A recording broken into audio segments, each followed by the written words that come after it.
জল দিয়ে ঢেলে দেবো। ষোলোটা কলা, তারপরে যে আম নিয়ে আসলাম আম। Hello guys, good morning, welcome back to my channel blog with Mou চ্যানেলে তোমাদের সবাইকে জানাই অনেক অনেক স্বাগতম, অনেক অনেক ভালোবাসা। আমি হলাম মৌমিতা, নতুন একটা ভিডিওর সঙ্গে আবারও আসলাম তোমাদের সামনে।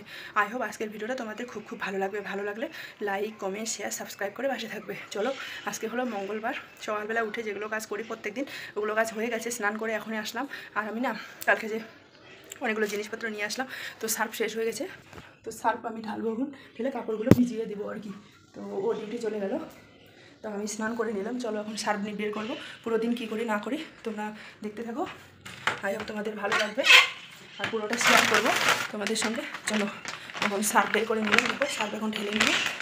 আর 4 কেজি সার্ফ নিয়ে এসেছিলাম কালকে, তোমরা তো দেখতেই পারবে। 4 কেজি সার্ফ। তারপরে প্রত্যেকদিন কাপড় দিতে হয়, প্রত্যেকদিন কাপড় দিতে হয়। এর সাথে কি মিলে কী পাওয়া গেছিলো বলো তো? কন্টেনার একটা প্লাস্টিকের, ওটা পাওয়া গেছিলো, মানে এর সাথে কন্টেনারের একটা। তো একবারে তো প্রত্যেকদিন রেগুলার তো কাপড় ধুতে হয়, ওই জন্য ভাবছি একবারে নেই, তাহলে কন্টেনারটাও পাওয়া যাবে।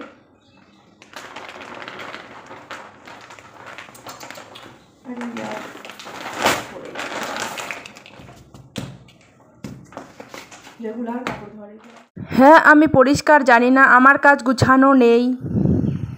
আজকে আমি কয়েকটা কমেন্টে রিপ্লাই দিব। সকালবেলা কাজ করেছিলাম, সেগুলো তোমাদের সঙ্গে শেয়ার করে নিই। একদম স্নান করে তারপরে তোমাদের সামনে চলে আসলাম। তো এখন আমি সার্ফ বের করে নিলাম, কাপড়গুলো ভিজিয়ে রাখবো। আবার এদিকে কম্পিউটার ক্লাসে যেতে হবে, তার জন্য আমার কাজগুলো একদম পরিষ্কার না। তো সোশ্যাল মিডিয়ায় যেহেতু কাজ করছি, একটু দেখে শুনে একটু বুঝে সুঝে আমাকে কাজ করতে হবে, এটা কথা আমি মানি। হয়তো তোমরা টাইটেল দেখে বুঝতে পেরে গেছো আমি কি বলতে চাইছি। আমি একদম পরিষ্কার জানি না, আর আমি একা কত সামলাবো বলো তো? আমার ঘরে জিনিস ছড়িয়ে ছিটিয়ে থাকে, তো আমার ঘরের জিনিস গুছানো নেই, কাজগুলো আমাকে গুছিয়ে করতে হবে। তো আমি একটু পরিষ্কার কম জানি, পরিষ্কার করে আমাকে কাজগুলো করতে হবে। কেন এগুলো কথা বললাম, কিসের জন্য বললাম, পুরো ভিডিওটা দেখো, তাহলে বুঝতে পারবে। পুরো ভিডিওটা স্কিপ না করে দেখো বা শুনো, কিসের জন্য বলছি আমি পরিষ্কার জানি না। ভাবছি কয়েকটা ভাজা করবো, বড় বড় পটল। তো কয়েকটা বড় বড় পটল আছে, এগুলো ভাজা করবো। কম্পিউটার ক্লাস থেকে আসার পরে ভাত বসিয়ে দিচ্ছি। ভাত বসিয়ে ওদিকে ভাত হয়ে গেল। আর কোথায় কোথায় আমাদের যাওয়ার প্ল্যান আছে, কোথায় কোথায় যাবো, তার জন্য আমাদের তো টিকিট করতে হবে, তাই না? তো তার জন্য আমার বড় অফিস থেকে ও দেখছে আর কি, যে কোথায় কোথায় যাওয়ার প্ল্যানিং। তো ধরে নাও আমরা যাব, তো আগের থেকে প্ল্যানিং না করে হঠাৎ করে তো বের হওয়া যায় না, সব কিছু হচ্ছে দূরে দূরে। তো ওই জন্য বলছি দেখি।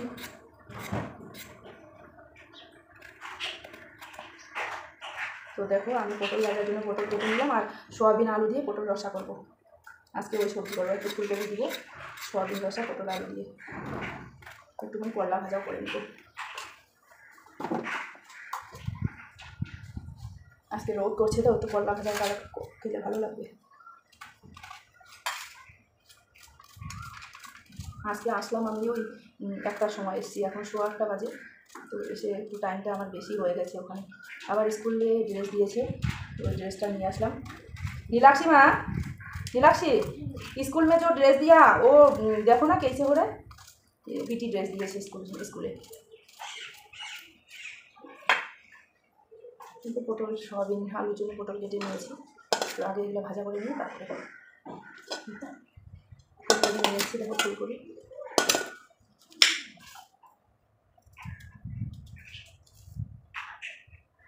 এখন একটু এদিকে সবজির দামটা এখন ঠিকঠাক লাগছে। আর এমনিতেও এদিকে অত সবজির দাম হয় না, হাইয়েস্ট 40-80 এরকম, কম হলে 10 টাকা 20 টাকা, মানে 10 টাকা একটা বলতেই হয় না। আজকে রান্না করব পটল আলু দিয়ে, সোয়াবিন দিয়ে রান্না করব, পটল আলু সোয়াবিন। তো চলো, আমি সবজি টবজি কেটে নিলাম, এখন ভাতের মাঠটা গলিয়ে নিব। তার সঙ্গে একটা কমেন্টে তোমাদের রিপ্লাই দিয়ে দিই। কালকে না পরশু একটা ভিডিও দিয়েছিলাম, তো একজন দিদিভাই আমাকে বলছিল, নামটা নিলাম না তোমরা। তো দিদিভাই আমাকে বলেছিল যে হ্যাঁ, আমি কাজগুলো করছি, মানে আমাকে 1 মাস ধরে ফলো করছে, কাজগুলো করছি ঠিকঠাক, পরিষ্কার পরিচ্ছন্ন করে করি না। সেদিন ঘর মুছেছিলাম, ঘর মোছার সময় পূজা করার ঘরটা একটু এদিকে গড়িয়ে গেছিলো, তাই না দিদিভাই তুমি এভাবে কমেন্ট করো, আমার কিছু খারাপ লাগেনি, সত্যি ভালো লেগেছে। এভাবে কমেন্ট করো, আমার যেগুলো ভুল হয়ে থাকে তোমাদের কমেন্ট করার অধিকার আছে, তোমরা কমেন্ট করবে অবশ্যই। আর কি বলো তো, আমি কম্পিউটার ক্লাসে যাব বলে আমি এত তাড়াহুড়ো করছি, ওটা চলে গেছে, তো সরি তার জন্য বলছি। তো সত্যি ভালো লেগেছে, আমি কখনো খারাপ পাইনি, আর তুমিও কখনো খারাপ পাবে না। তো তুমি এভাবে কমেন্ট করবে, আমার ভিডিওগুলো দেখবে। এর আগেও যে আমার আরেকজন দিদিভাই আছে, সেও আমার ভিডিও দেখে আমাকে এভাবে কমেন্ট করে। তো আমি বলেছিলাম যে মন খারাপ করবে না, তো এগুলো আমার যেগুলো ভুল দেখবে তোমরা অবশ্যই কমেন্ট করবে। তো আমাকে বলেছিল, কিন্তু আমি দেখো তোমার ছোট বোন হিসাবে মাফ করে দিবে। তো কি বলো তো, এটা বলেছিলে অনেক আমি শিখেছি, তো এটা দেখে আমি আর নেক্সট টাইম কোনো দিন আমার এরকম আর হবে না। তো আমার কি বলো তো, দুটো মেয়েকে স্কুলে পাঠানো, এদিকে আবার কম্পিউটার ক্লাস, অনেক কিছু চাপ, তার জন্য না কাজগুলো আমি তাড়াহুড়ো করে করি। আর দিনে কতবার আমাকে ঘর পোছা লাগাতে হয়, ঘর ঝাড়ু লাগাতে হয়, তোমাদের কি বলবো, মানে এতবার নোংরা করে রাখে কি বলবো। এই তো ঝাড়ু পোছা লাগিয়ে কম্পিউটার ক্লাসে চলে যাব, আসবে স্কুল থেকে 2:30টার দিকে, কেউ আসে 1:30টার দিকে, এসে একদম ঘর এত খারাপ করে রেখে দেয়।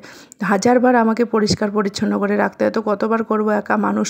ওই জন্য মানে এই যে ঘরটাতে আমি সেদিন মুছছিলাম, যে এই একটা ঘর আছে আমাদের, মানে এই ঘরটাতে আমার পুরো মেয়ের খেলনাপাতি পুরো ভরা থাকে। তো কত খেলনা ফেলে দিই, আবার কত খেলনা এখানে থাকে, কত সাফসাফাই করব বলো তো। তো দিদিভাই কিছু মনে করো না, এইভাবে কমেন্ট করো, তোমার কমেন্টটা দেখে আমার ভালো লেগেছে, সত্যি আমার খুবই ভালো লেগেছে। তো চলো, অনেক কিছু গল্প করে দিলাম, কি কোনো মাইন্ড করবে না। তো দেখো রান্না বান্না কমপ্লিট হয়ে গেল বলতে বলতে, আবার সন্ধ্যার সময় গেছিলাম মার্কেট থেকে দেখো অনেক কিছু জিনিস কিনে নিয়ে এসেছি, সবজি বাজার, ফল ফ্রুটের বাজার। তো দেখো এগুলো নিয়ে এসেছি, তো চলো তোমরা দেখে নাও কী কী নিয়ে এসেছি। সেগুলো তো দেখিয়েও দিলাম, হয়তো মানে কথা বলতে বলতে অনেক দূর চলে গেছে ভিডিওটা, বুঝতে পারিনি। তো দিদিভাই সত্যি খারাপ কিছু মনে করবে না, তোমরা কমেন্ট করবে, সঞ্জিতা দিদিভাইকেও বলছি, দিশানি দিদিভাইকেও বলছি, সত্যি কমেন্ট করবে, তোমরা কমেন্ট করা থামবে না, আমার যেগুলো ভুল হবে সেগুলো বলে দিবে। তো এই হলো, মানে আমাকে বলেছে পরিষ্কার জিনিসটা, মানে পরিষ্কার পরিচ্ছন্ন করে করো। তো জিনিসগুলো আমি যে বাজার থেকে এনেছি সেগুলো আমি ঢেলে ঢেলে রাখবো, দেখো ওই কার্টুনটাতে ঢেলে রাখবো। আর ওখান থেকে ওই ম্যাঙ্গো কেটে দিচ্ছে, আমার মেয়েরা ম্যাঙ্গো খাবে, তার জন্য ম্যাঙ্গো নিয়ে আসলাম, যে তার জন্য ম্যাঙ্গো কেটে দিচ্ছে। আমি সবজিগুলো রেখে ভাবছি একটু সবজি রান্না করব। তো ভিডিওটা আর বেশি বড় করছি না, ভিডিওটা এখানেই শেষ করে দিচ্ছি। তো সত্যি দিদিভাই তোমরা খারাপ পেও না, আমি কোনো মাইন্ড করিনি, আমার এতটাই ভালো লেগেছে যে আমি নেক্সট টাইম আমার হবে না, আমি তাতে অনেকটা শিখবো। কারণ আমি নতুন নতুন ইউটিউবার, তো আমার অনেক ভুলভ্রান্তি হয়ে থাকবে, কিন্তু সেগুলো কি বলো তো, এই যে তোমরা কমেন্ট করছো, কমেন্টটা দেখে আমার অনেকটা নলেজে চলে আসলো, না আমার এইভাবে করতে হবে না, এইভাবে মানে কাজগুলো করলে মানে যারা আমার ভিউয়ার্স ওরা দেখছে ওদের খারাপ লাগে সত্যি। তো আমি কোনো মাইন্ড করিনি, দিদিভাই কমেন্ট করবে, কমেন্ট করা তোমরা থামাবে না, কমেন্ট অবশ্যই করবে। তো ভিডিওটা আজকের কেমন লাগলো সেটা অবশ্যই তোমরা সবাই জানাবে, আর একটা লাইক করে দিবে, একটু ভিডিওগুলো সবাই শেয়ার করে দিবে, আর যারা নতুন এখনও আমার চ্যানেলটা সাবস্ক্রাইব করে পাশে থাকবে। বাই বাই, দেখা হচ্ছে নতুন আরেকটা সুন্দর ভিডিওতে, ভালো থেকো, সুস্থ থেকো।